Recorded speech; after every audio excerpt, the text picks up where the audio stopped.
Кейбір жастарының санасында діни білімді өз елімізден гөрі шетелде алған дұрыс деген қате пікір қалыптасқан. Өмір сүру және оқу ортасында бөтен діни ықпалға ұшырау қаупі бар.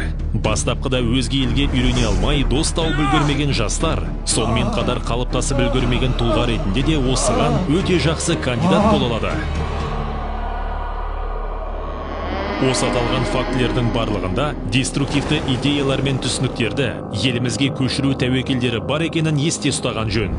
Осыған байланысты Қазақстанда жастардың шетелге шықпай, өз отанында жоғары діни білім алу үшін жағдай жасалған.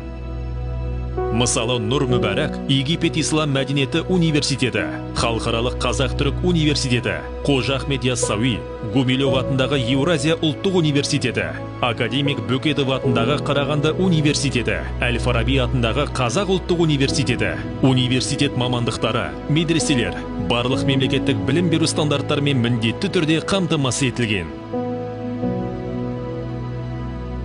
Толық ақпарат алу үшін біздің орталыққа сенім телефоны бойынша хабарласыңыз. 8 71 62 72 25 96.